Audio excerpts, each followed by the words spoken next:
सभी को नमस्ते। कैसे हैं सब? मैं संतोष भाटी स्वागत करता हूं आप सभी का अपने इस ऑनलाइन प्लेटफॉर्म पे। हम जो पढ़ रहे थे वो था अनुपात और समानुपात। अनुपात समानुपात की 4 क्लासें ऑलरेडी हो चुकी है।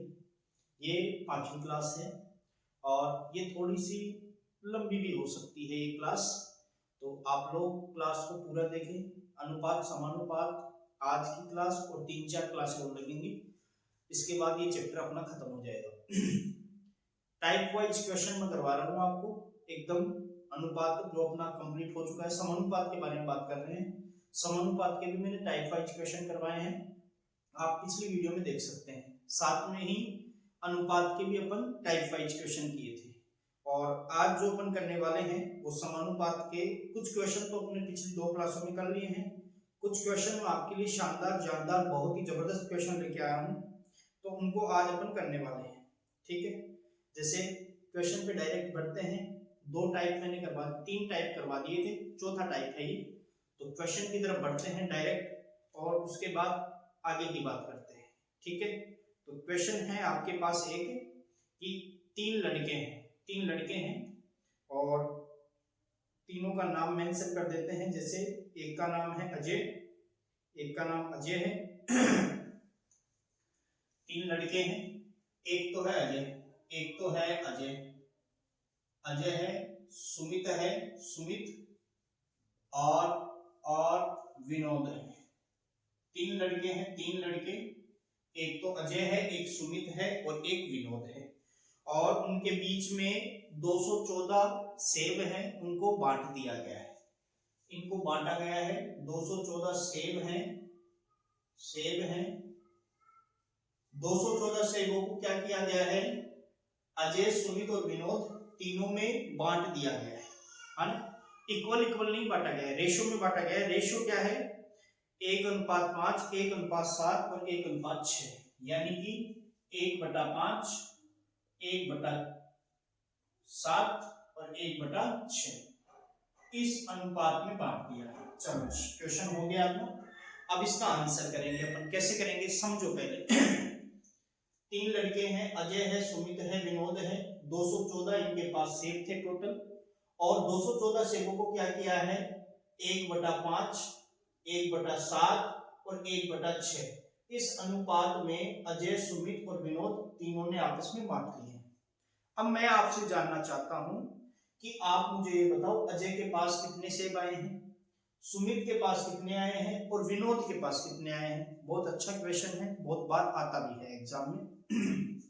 देखो सबसे पहले क्या करना है आपको, सबसे पहले आपको जब भिन्न में अनुपात दे रखा हो ना, भिन्न में, तो आपको भिन्न हटानी है। भिन्न हटाने का सिंपल तरीका है लैसे लेना है। क्या लेना है भाई, लैसे लेना है। लैसे एलसीएम जिसको अपन बोलते हैं, एलसीएम लेना है, जो 4th-5वीं क्लास में सिखा दिया जाता है। फिर भी मैं आपको बता देता हूं, नीचे जो संख्या है 5, 7 और 6 इनका लैसे लेना है।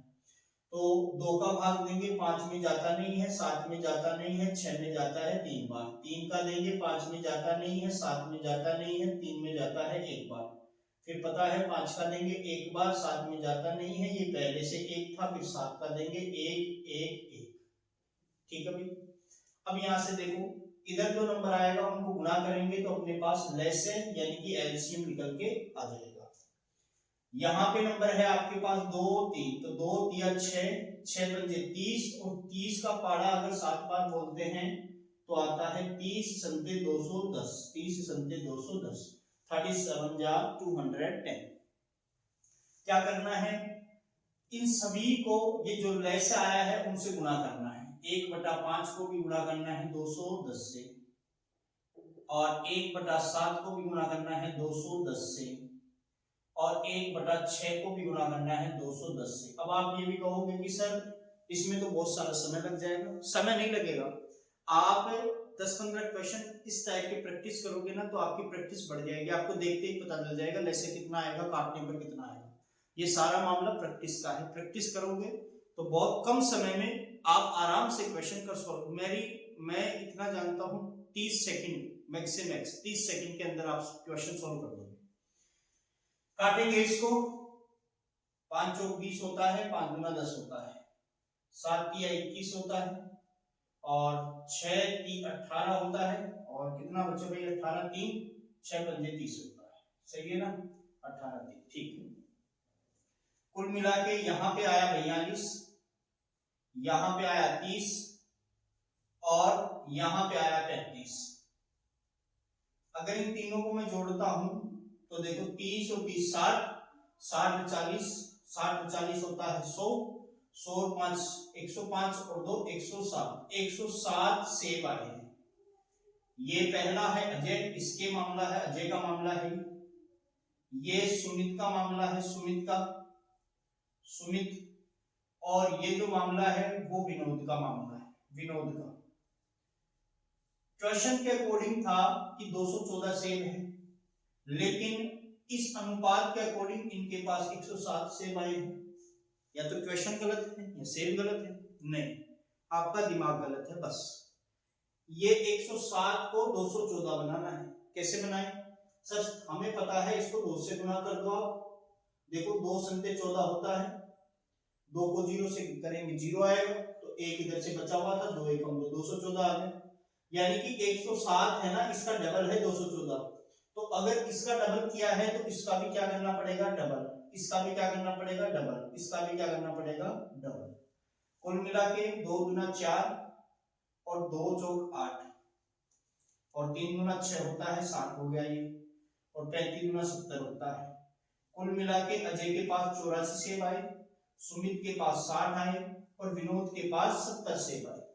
यहाँ पे आप देखो, अजय ने 84 सेब लिए हैं, सुमित ने 60 सेब लिए हैं और विनोद ने 70 सेब लिए हैं। अब अगर इनमें तीनों का पूछे तो तीनों का बता दो, एक का पूछे तो एक का बता दो, अजय का पूछे तो 84 आंसर हो गया, सुमित का पूछे तो 60 हो गया, विनोद का पूछे तो 70 हो गया। ठीक, मेरे हिसाब से बहुत अच्छा क्वेश्चन है, और ऐसे क्वेश्चन बार बार रेलवे पूछता है, रेलवे बार बार ऐसे क्वेश्चन पूछता है।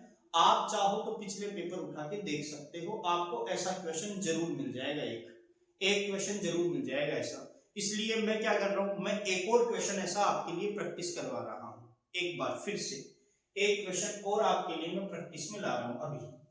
ठीक है भाई,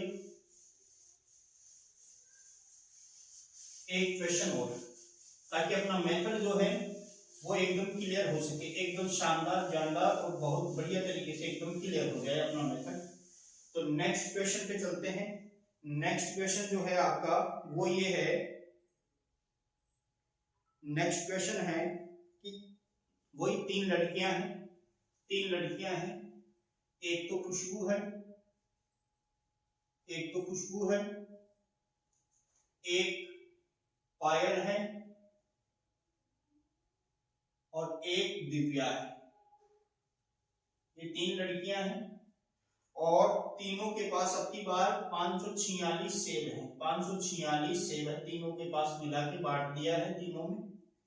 तीनों में खुशबू, पायल और दिव्या, तीनों में 546 सेबों को बांट दिया गया है, लेकिन बांटा गया है वो अनुपात अब की बार है 1/6, अनुपात 1/2, अनुपात 1/3। मैं आपसे पूछना चाह रहा हूं कि जो दिव्या है, दिव्या, इसके पास सेब कितने आए हैं, दिव्या के पास। तो दिव्या का पूछे तो भी वैसे निकालना है, तीनों का पूछे तो भी, तो अपन क्या कर रहे हैं, तीनों का ही निकाल रहे हैं, तीनों का ही अपन निकाल देते हैं। सबसे पहले क्या करना है, नीचे वाली संख्याओं का लैसे लेके नीचे वाली संख्याओं को हटाना है। लैसे का मतलब क्या होता है, मैं आपको एक बात बताऊं और भी जल्दी करने का तरीका, कि सर नीचे जो संख्याएं है ना, एक ऐसी संख्या ढूंढो जिसमें 6 का भी भाग चला जाए, 2 का भी चला जाए, 3 का भी चला जाए। तो मेरे को पता है, बहुत आसान है कि सर 6 एक ऐसी संख्या है जिसमें 6 का भी जाता है, 2 का भी जाता है और 3 का भी जाता है। तो आप 6 से इसको भी गुणा कर दो, इसको भी कर दो और इसको भी 6 से गुणा कर दो। तो 6 कट गया, 2 6 3 बार कटा, 3 गुना 6, यहां से आया 1, यहां से आया 3, यहां से आया 2। तीनों को मैंने जोड़ा तो पता चला ये तो 3 2 5 1 6 आ रहा है, लेकिन प्रश्न के अनुसार सेब तो कितने बांटे गए हैं, 546। तो सर क्या करें? अब आप ये कहोगे कि सर आपको पता कैसे चलता है, अभी थोड़ी देर पहले आपको पता कैसे चला कि 107 का डबल है, पता कैसे चलता है? वो ऐसे पता चलता है कि जो सेम क्वेश्चन में दिए हैं उसमें जितने आपके पास अनुपात में है उसका भाग दे दो, भाग दे दो उसका। देखो आप 6 नाम 54, 6 नाम 54 और 6 एकम 6, कुल मिला के मेरे को पता चल गया कि 6 को अगर 91 से गुणा करूंगा ना तो 546 आ जाएगा, 546 इसके बराबर बनाना पड़ता है। तो यहाँ पे 6 था, 6 को हम 91 से गुणा करेंगे ना तो कितना आ जाएगा? 546। तो 91 से यही थोड़ी गुणा होगा। अगर दिव्य की बात करें तो 2 को गुणा करना पड़ेगा 91 से, अगर पायल की बात करें तो 3 को गुणा करना पड़ेगा 91 से, और अगर खुशबू की बात करें तो 1 को गुणा करना पड़ेगा 91 से। तो अगर खुशबू की बात करें तो खुशबू ने 91 एकम 91 से लिए। अगर पायल की बात करें तो 9 3 27 273 से लिए। और अगर दिव्या की बात करें तो 9 दूना 18 182 से लिए, 182 से। और ऐसे भी पूछ सकता है कि बताओ सबसे ज्यादा सेब किसने लिए, तो सबसे ज्यादा सेब अगर पूछे तो बीच वाली कौन है? पायल ने लिए। और आपको पूछे कि सबसे ज्यादा फिर कम, तो आप कहोगे सबसे पहले पायल ने, सबसे पहले सबसे ज्यादा किसने लिए? पायल ने।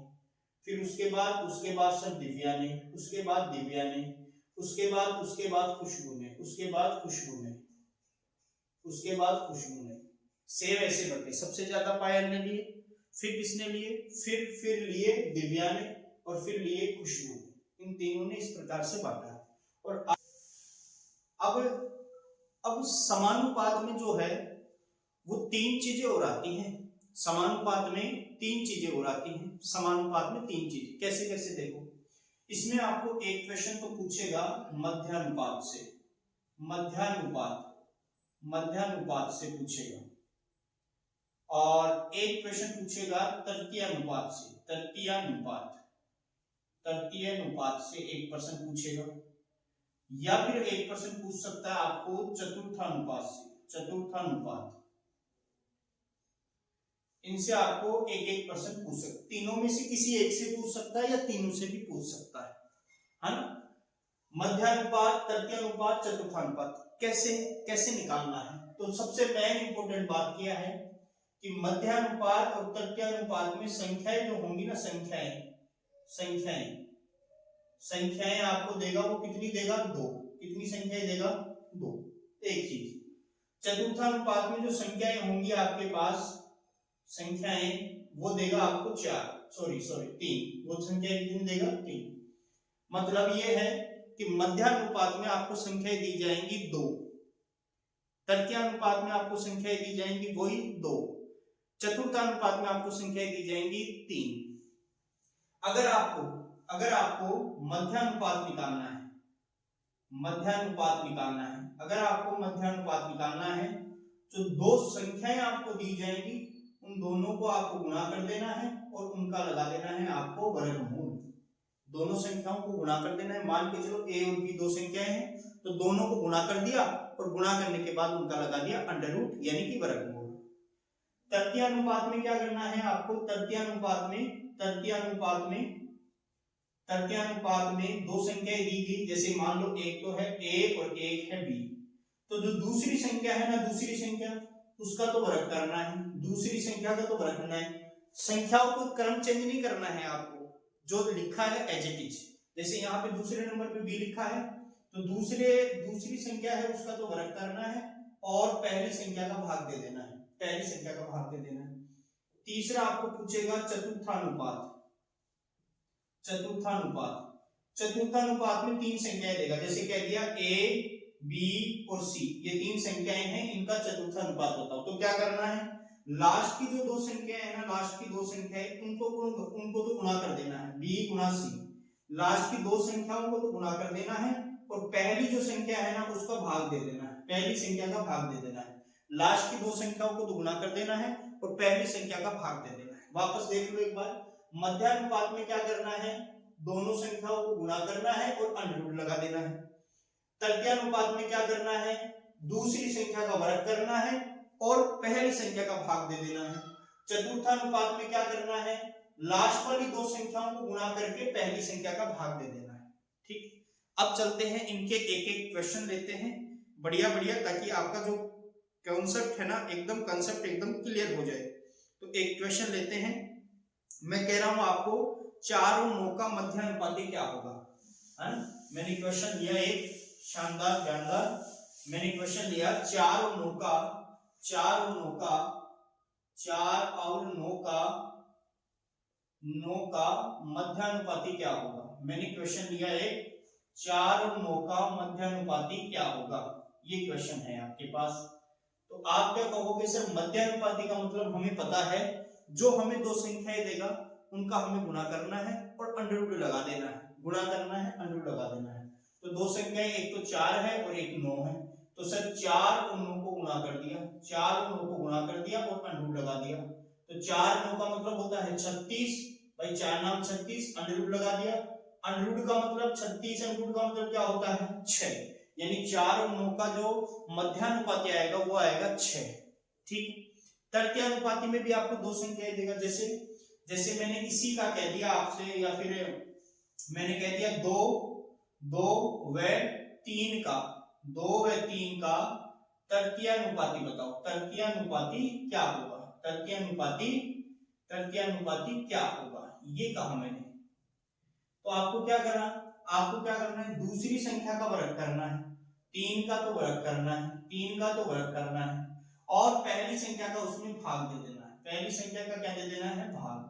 3 का वर्ग होता है 9 और 2 का वर्ग होता है, सॉरी नीचे तो कितना है 2, और 9 में 2 का भाग देते हैं, हमें पता है 4.5 आता है। भाई 9 का 2 का भाग देने का मतलब आधा करना है, 2 का भाग देने का मतलब आधा करना है। एक क्वेश्चन और लेते हैं, जैसे मैंने कह दिया 2, 3 और 5 का चतुर्थानुपाती बताओ। क्या पूछा मैंने, 2, 3, 5 का चतुर्थानुपाती बताओ। चतुर्थानुपाती क्या है ये पूछा मैंने आपसे। चतुर्थानुपाती का मतलब क्या बताया मैंने, चतुर्थानुपाती का मतलब होता है लास्ट वाली दो संख्याओं को गुणा करना है, लास्ट वाली दो संख्याओं को गुणा करना है, नीचे भाग किसका देना है, पहली संख्या का। तो लास्ट वाली दो संख्याओं को गुणा कर दो, 3 गुणा 5, 3 गुणा 5, और भाग दे दो नीचे वाली पहली संख्या का, कितनी है 2। तो देखो यहां से काट दो, 5 ढाई बार करता है, ढाई बार, भाई 5 2 से ढाई बार करता है, और ढाई को हमें गुणा करना है किससे, 3 से, ढाई को गुणा करना है 3 से। मेरे को पता है ढाई को 3 से गुणा करने पर 7.5 आता है, ढाई को 3 से गुणा करने पर कितना आता है, 7.5 आता है। ठीक, तो ऐसे क्वेश्चन आपके मध्यानुपाती, तृतीयानुपाती, चतुर्थानुपाती से आएंगे सेम, और आसान आएंगे, जिनकी कैलकुलेशन बहुत आसान होंगी ऐसे आएंगे, बहुत कठिन वाली कैलकुलेशन नहीं आने वाली है, आसान क्वेश्चन आएंगे। आप पिछले पेपर आप देख सकते हो, बहुत आसान और बहुत ही शानदार छोटे क्वेश्चन आए थे। आप ऐसे वाले क्वेश्चन को मैक्स से मैक्स 15 सेकंड में हल कर दोगे, 15 सेकंड मैक्स बता रहा हूं मैं आपको, 15 सेकंड। अगर आप प्रैक्टिस करोगे ना, प्रैक्टिस तो देखते ही कर दोगे, देखते ही 2 सेकंड में आंसर आ जाएगा। अगर आप प्रैक्टिस अच्छे से कर दोगे ना तो 2 सेकंड भी आपके लिए देखते ही आ जाएगा। अभी 4 और 9 लिखा हो तो आपको सीधा आएगा 4 9 36, यानी कि 6 आंसर आएगा। मतलब कुल मिला के बात यह है, पेन उठाने की आवश्यकता नहीं पड़ेगी, प्रैक्टिस कर। ठीक है, तो आज के लिए इतना ही, मिलते हैं नेक्स्ट क्लास में, तब तक के लिए tata bye bye, Radhe Radhe.